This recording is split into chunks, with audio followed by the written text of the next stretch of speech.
My mom refused to watch my daughter. We're not your nannies. This from the son who paid her mortgage. Have you ever felt like you were being used bled dry by the very people who claim to love you most? What would you do if your own family treated you like an ATM, then had the audacity to call you selfish for setting a single boundary? My blood still runs cold thinking about the day my mom looked me straight in the eye and said, "We're not your nannies." Oh, but that wasn't even the half of it. What happened next changed everything. So my name's Scott. I'm 33, a paramedic. You know, the oldest kid, the one who knows every back road to every R within 30 miles. My life moves in sirens and seconds, a constant race against time. But at home it's diapers, daycare slots, and the soft, precious weight of my 3-year-old daughter Lily, who falls asleep on my shoulder between my night shifts. I'm a dad before anything else. I used to think I was also a good son. That particular Saturday morning, after a brutal 12-hour shift, I drove straight to my parents' house.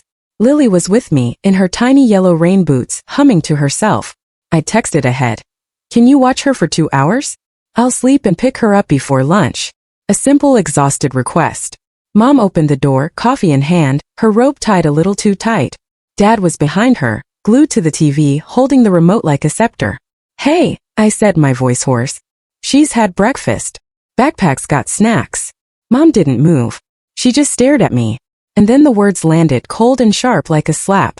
"We're not your nannies." Lily, out of pure habit, reached for her grandma. Mom crossed her arms. "I just need 2 hours," I pleaded, my voice low so Lily wouldn't flinch. "I've been up all night." Multi-car collision. We're retired." Mom cut me off, her voice devoid of warmth. "We raised our kids. We're done raising yours." Dad clicked the volume down on the TV but didn't even glance my way. "Listen to your mother," he grunted. 2 hours, I said again, surprised at how small it sounded. "Please." Mom's mouth pinched. "You think because you help around here sometimes you get to just drop a child on us? No. We have plans." "What plans?" I asked, instantly regretting it. I knew better. "Brunch," she sniffed, chin lifting, "with friends who don't treat us like babysitters." I looked at Lily. She was chewing on the zipper of her hoodie, her eyes big and innocent. "Daddy home," she whispered. I felt a hot flush rise in my chest. Not anger. Not yet. Just that hot, stupid shame. Because I had been the helper in this family for years. I had covered more than just 2 hours. I swallowed it. I even managed a smile. I nodded, as if I'd heard the most reasonable thing in the world. I pulled Lily close, a shield, really. "You're right," I said to Mom, my voice steady, surprisingly calm. "You're not my nannies." Mom smirked, a satisfied, smug look spreading across her face. She started to close the door. "And I'm not your bank," I added just as the latch clicked. The smile fell off her face like a dropped glass.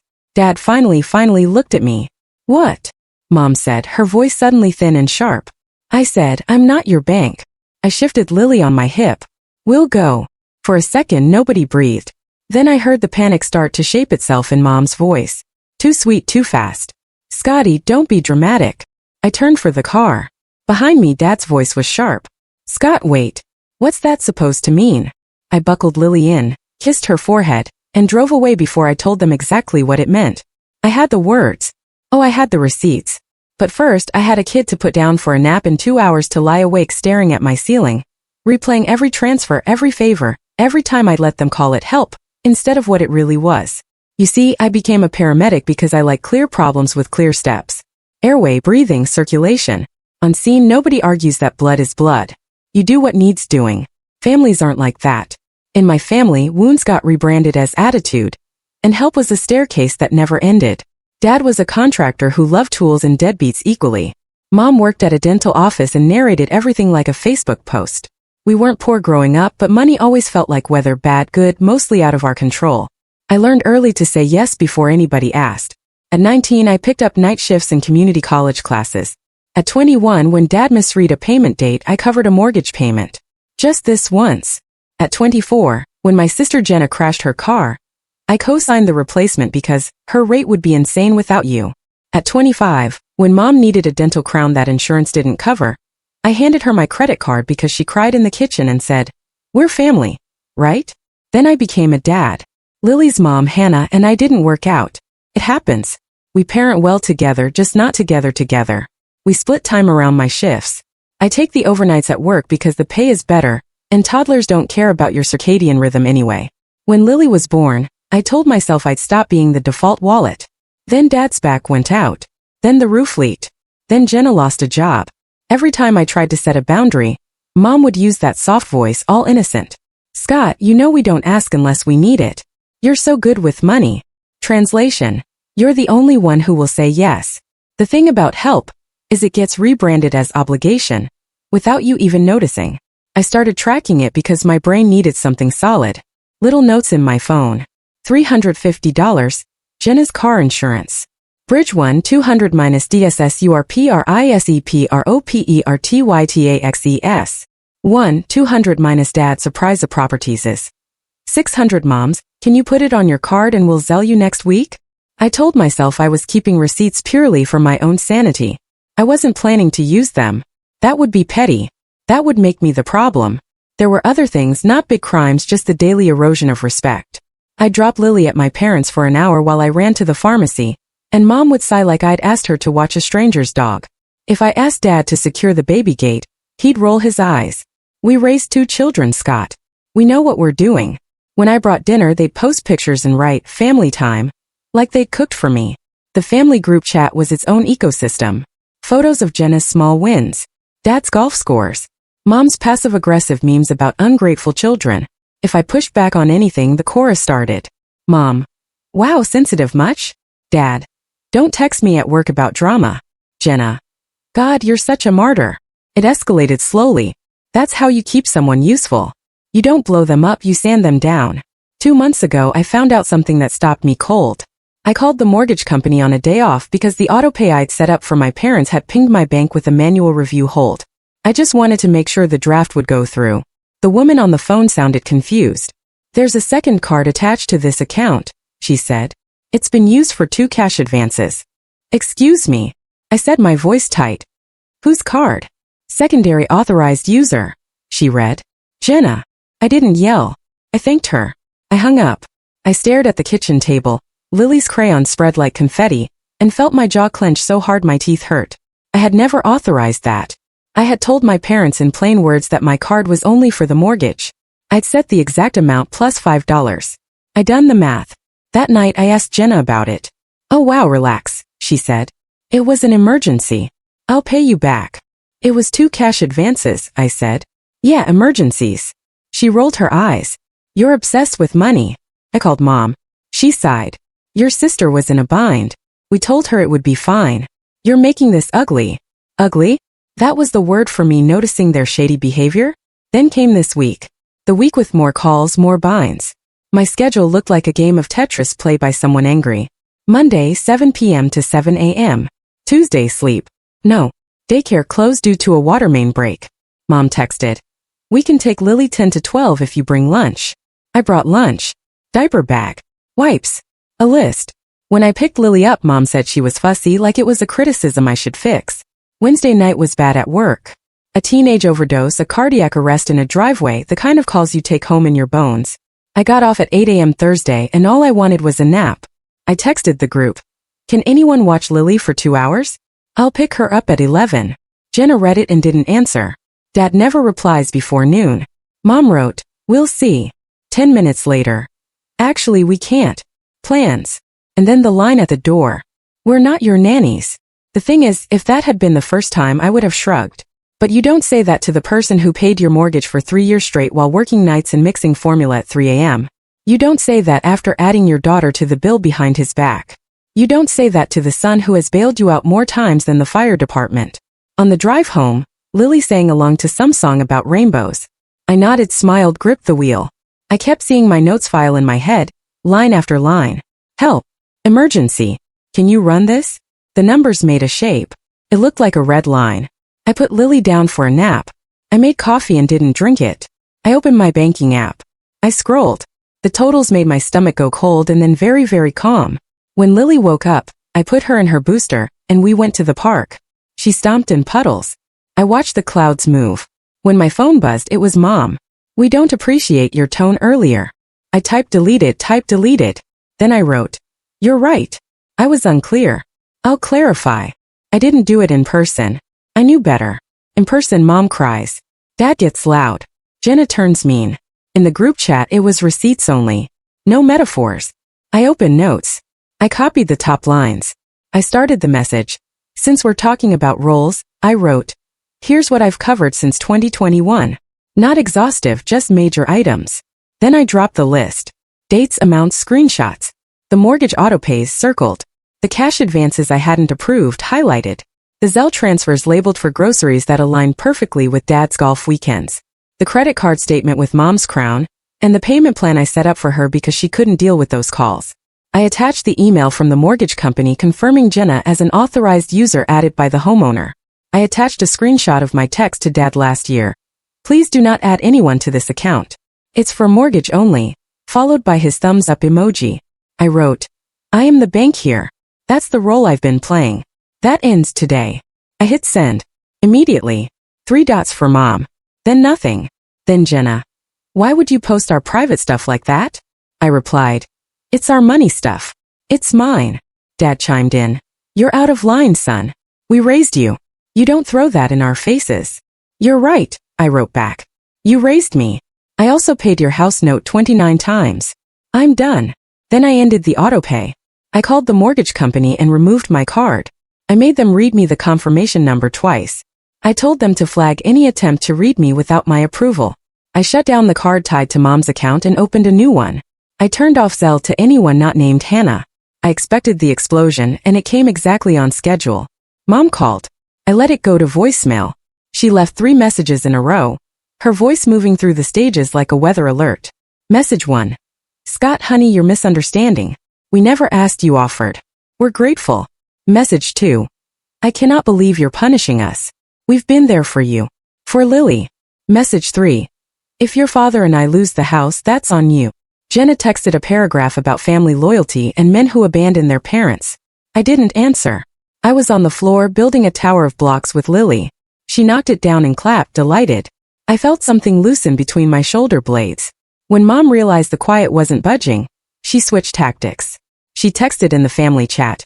If anyone can help, we need $1,100 by Tuesday. Then to me privately, you wouldn't let your daughter be homeless. I stared at that one for a long time. I pictured Lily sleeping, her breath whistling softly. I thought about airway, breathing, circulation. In the field, you know when not to do CPR. You know when the thing you're doing isn't helping. It's just motion. This wasn't helping. It was keeping everyone sick. I typed one last message to the group. From now on, my priority is Lily. I will not fund your lifestyle or your emergencies created by bad choices. I will be polite at family events. I will answer texts about holidays. I will not be your bank, I added. And if anyone uses my name to attach a card to anything, I will file a police report. No drama, just a report. Dad finally called. I answered. He went straight to anger. Big man, he spat. Flash your little screenshots. You think that makes you right? It makes me finished, I said. There was a long pause. Then softer, scared. We could lose the house. You had 3 years, I said. I bought you time. I have a child. I can't keep you alive by dying slower. He hung up. The silence after felt like the clean click of a buckle when everything is finally secure. The next week was all voicemails and echoes. I saved some of them because I'm a paramedic and we write everything down. Documentation is love in my line of work. Mom tried apology light. We didn't realize you've been keeping track. Translation. We didn't realize you'd show us the ledger. Then the extended family got involved. Aunt Karen called to say, your mother is very upset, like I'd murdered the family dog. Uncle Pete texted. We all help our parents, buddy. With exactly $0 attached, my cousin sent a shrug emoji and a link to a budgeting app. Meanwhile, the practical parts of life didn't care. Lily had a checkup. Work had a mass casualty drill. Hannah and I traded shifts like chess moves. At the end of one 24-hour loop, I finally sat on my couch and felt the apartment be quiet. My phone buzzed. It was Dad. Can we talk numbers? He asked, his voice small. Startled me. I'd never heard my father sound like a man asking for help he didn't automatically deserve. Sure, I said. Numbers are what this is about. He explained they were 2 payments behind, not 1. He explained the refinance he'd been working on fell through because of income verification. He explained in the voice of a child that the house was complicated, and they never meant for me to carry it alone. He used the word we like a life vest. I listened. Then I said the line I'd rehearsed. Here's what I can do. I can help you call the bank and set up a hardship plan. I can help you create a budget that you follow. I can babysit any day I'm off so you both can get part-time work. I will not give you money. Silence. Then a scoff. Then the other dad came back. Babysit, he said. We're not your nannies. There it was again. The line that started the avalanche. You don't have to be, I said. You also don't get to be my creditors. He hung up on that. 2 days later, the family group chat turned into a live grenade. Mom wrote a long post about adult children who forget where they came from, with a photo of me at 10 holding a fishing pole. Jenna piled on with, must be nice to be rich, which made me laugh out loud because paramedic pay is not that. An aunt I barely see wrote, I'm just praying for reconciliation. A neighbor chimed in with, ignore the haters, Sharon, and posted a heart. I didn't respond. Hannah did. She never writes in my family chat. She stays out of it. But this time she sent 5 sentences that should be framed. Scott is the best father I know. He works nights to make sure Lily has what she needs. He has carried responsibilities that were never his. This isn't about love. It's about boundaries. If you can't respect that, please stop texting him. Mom texted me privately. Can you control your ex? I wrote back. No, she's a full human. Also, she's right. The day stretched. The due date hit. They found the $1,100 somewhere. That wasn't me. Maybe Aunt Karen, maybe a friend. I didn't ask. The mortgage company still called the next week, though to notify the account was at risk of delinquency. I told the woman I couldn't discuss. Not on that level anymore. I ended the call with my hands shaking. And then came Saturday, the brunch day. The day Mom told me she wasn't my nanny. They didn't go to brunch. She posted a picture, a mimosa filtered light, a caption about choosing joy. It had 3 typos. I was tired. I made pancakes with Lily. I let her pour the batter and turn the music up and decided this was our joy. At noon my doorbell rang. It was Mom. No makeup, eyes red, a folder in her hand. Can I come in? She asked. I let her. She stood in my kitchen, looked around like she hadn't been there 100 times before, and held out the folder. Hardship plan, she said. They want proof of income, a list of expenses. Your father doesn't have it organized. I don't. I can't. Her voice cracked. I took the folder. Inside there were crumpled statements, a handwritten list of bills, a typed form from the bank with blank spaces. I set it on the table. I'll help you fill this out, I said. Then I have to sleep before shift. She nodded. She watched me print out a budget template like it was a magic trick. She watched me hand her a highlighter and say, needs are yellow, wants are blue. She watched me cross out the golf club membership. She flinched. He'll be angry, she said. He can be angry, I said. Angry is cheaper than foreclosure. She laughed, a short, surprised sound. Then she stopped. We worked for an hour. I didn't say, I told you so. I didn't say nanny. She didn't say bank. When we finished, she squeezed the folder to her chest. At the door she hesitated. We love Lily, she said. I know, I said. And we love you, she added like she was practicing a new language. I nodded. I need you to love me with respect. She blinked. Okay. That night at 2 a.m., on a call for a guy with chest pain in a gas station parking lot, my partner looked over as I pulled aspirin from the kit. You good? He asked. I think so, I said and meant it. The following week Jenna called. I let it ring twice then answered. She didn't do small talk. I need the number for your budget person. I am the budget person, I said. She groaned. Fine. I got a job bartending. I need to figure out how to not blow it. I opened my laptop. Okay, I said. Start with your actual take-home. Not the number they told you you'd make if every night is New Year's Eve. We talked for 20 minutes. She listened in the way you listen when you're scared. At the end she said, you're still impossible, the way some people say thanks. I laughed. Love you too, I said. She hung up. Dad didn't call. He sent an emoji. 2 hands pressed together. Prayer please. Both. I didn't reply. Boundaries have a boring side. It's forms and phone trees and groceries that aren't bought because they aren't in the plan. It's me saying no to overtime because I promised Lily the park. It's me learning to let my parents solve problems they made. But it's also bright. It's Lily taking my face in her little hands after I pulled a double and saying, Daddy sleepy, Daddy cookie, with the kind of authority my mother uses but kinder. It's Hannah handing me a coffee and a joke and a look that says, I see you. It's sitting at my kitchen table without a low-grade panic humming under the surface. A week later the group chat went quiet. Then Mom posted a photo of Dad fixing a fence. No caption. Jenna posted a picture of a bar floor after closing. Sticky and ridiculous. Hate this, she wrote. But I did it. I tapped a heart. A month out, I took Lily to my parents on a Sunday with no ask attached. It felt like walking back into a building after the fire's out. Smell's still there, but the heat's gone. Mom opened the door. She didn't say, "We're not your nannies." She said, "Come in." Dad was quieter. He looked older. He hugged Lily for a long time, then put her down and said to me without meeting my eyes, "The bank approved the plan." He cleared his throat. "We sold some stuff." "Good," I said. "That's good." We ate lunch sandwiches, no mimosas. Mom asked about my shift and actually listened when I said it was heavy. I told them about the patient who held my hand and said, "I'm scared," and how some days I feel like a fear translator more than a medic. Dad said very softly, "Thank you for what you do." After, Mom asked if Lily could nap in the spare room. "We'll keep her here while you sleep at home," she said quickly. "If you want. Just today." She looked like she might stop breathing, waiting for my answer. I checked myself. Not reaction. Choice. "Thank you," I said. "That would help." She smiled with her whole face, not the Facebook face. "We'll text you if she wakes up early." On the drive home, I put the windows down.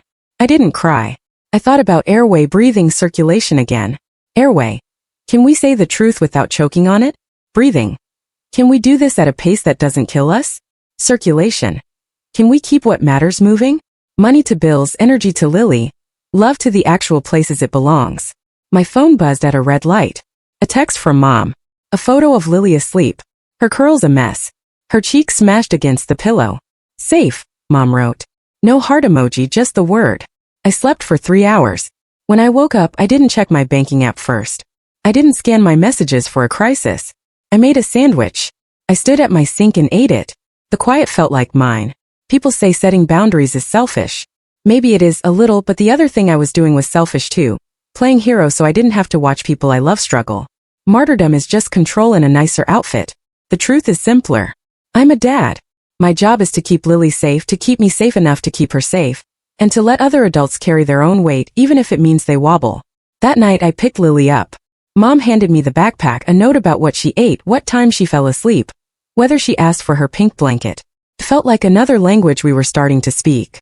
At the door, Mom said, "Thank you for the budget thing." "You did the hard part," I said. She nodded. "We'll figure it out." On the way down the steps, Dad stopped me. "I shouldn't have said that about nannies. I shouldn't have waited 3 years to say I'm not a bank," I said. He stared past me at the yard like it had answers. "We got used to you," he said. "Used to you fixing it." "I know," I said. "Me too." He looked at Lily, then back at me. "You're a good father." I exhaled. "That's the job." We drove home. Lily fell asleep halfway there. I carried her up the stairs and put her in bed. In the kitchen, I opened my notes app and looked at the last line I'd written. July autopay. I added one more line just for me. August started over. The moral isn't pretty. It's not family above all. It's family with boundaries. It's love without a credit limit. It's you can't pour from an empty account. I don't owe anyone my exhaustion. I owe my kid my presence, my patience, my laughter when she says cookie like a command. I still help. I still show up. I still answer calls when I can. But now when a bill tries to slide under my door dressed like love, I send it back to its sender with a note. Wrong address. And when people ask me for the short version, I give them the one that started this whole thing. My mom refused to watch my daughter. I say she told me, "We're not your nannies." So I said, "You're right, and I'm not your bank." That's when everything got loud. Then it got quiet. Quiet is better. I lock the door, turn off the kitchen light, and go sit with my daughter's soft snore humming in the next room. I don't check my phone. I don't brace for the next task. I breathe. I let the quiet do its work. Tomorrow I'll put on my uniform. I'll check my rig. I'll tape my pen to the clipboard so it doesn't wander. I'll go heal strangers with steps and tape and patience. And when I clock out, I'll come home to the only job that never clocks out. The one I finally protected. I'm Scott. I'm a paramedic. I'm not their bank. I'm Lily's dad. That's the whole story. That's enough. Have you ever had to draw a hard line with family, even when it felt like you were breaking things? What was that like for you? Tell me your thoughts in the comments. I truly want to hear what you think.